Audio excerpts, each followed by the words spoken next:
the expert. As we age, balancing on our own 2 feet can get more difficult, especially if you have a medical condition. Our personal trainer, Allison Schnelly, here to help us today. So what type of exercises can we do to either regain or fight to keep our balance? There's a lot of exercises you can do every day, and you can do them when you're out in public that people won't even notice that you're doing. So when you're standing and waiting in line at the bank, when you're standing waiting for a fax to come through, or you're standing at the office, your first thing you're going to do is just simply start by shifting your weight. So you're going to make sure you have a good athletic stance. Okay. Feet are going to be hip width apart, toes are forward. You always want to think your knees are going to be tracking over your pinky toes. By that I mean just wide. You don't ever want them crashing in. Right. And you're just going to start by simply shifting all your weight to one side and then shifting all your weight to the other side. It's very easy, but it's something that you can do, like I said, when you're waiting at the in a line or something in a grocery store. So then from there, you're going to shift your weight all the way to your left foot, and you're going to start to lift. Something that you can do even in the morning is, instead of sitting down to put your socks on or put your shoes on, do it while you're standing. So you're working on that balance. You're going to lift your leg, put your sock on, put your shoe on, but you're working on that balance. Do it while you're brushing your teeth, lift your one leg. From there... Do you get extra credit for doing it in 3-inch heels? Absolutely, yes, you get definite extra credit today. Good job, Annie. From there, you're going to do this one. This one will be a little bit more noticeable. So this one you're probably going to want to do at home. No extra credit for me. 0 extra credit. No. You're going to go clock touches. So you're going to balance on one leg, and you're going to just touch 12 o'clock, touch 3 o'clock, touch 6 o'clock. Try to hold that squat position.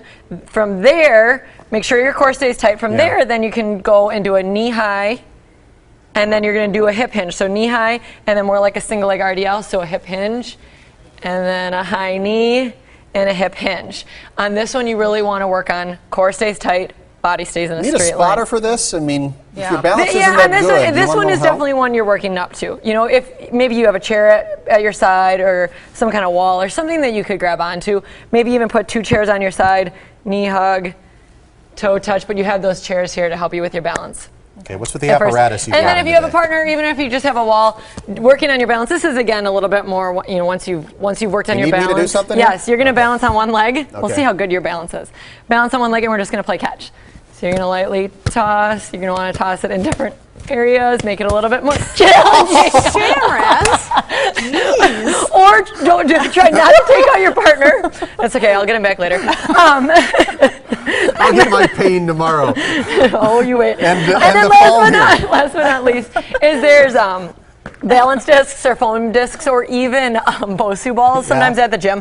So you could use those. Balancing is excellent for, like we said, someone doing rehab, but really for any athlete as well. You're going to want to add this into your regimen. So balance disc, you're just doing the same thing that we worked on before. You can go through your clock, but this just has extra air, so you get extra credit. Make sure you don't have shoes on when you do it. No heels. Do you have to talk to a doctor before you start doing balancing exercises? Is that something you need to consider? You can't, especially if you've just had an injury, maybe surgery, talk to your doctor for sure. But start with those really easy ones and work your way up. We started with some pretty simple ones with just the weight shifting. Those you're probably fine to do. If you've had an injury, definitely consult your doctor. I don't know if you're I'm afraid. handle that. I'm afraid. I don't know if you're allowed to Got a have question the ball for the anymore. experts? Email them. Ask the expert, today's TMZ4.com. You can also voicemail the number 967-5253. Sorry, Schnelly.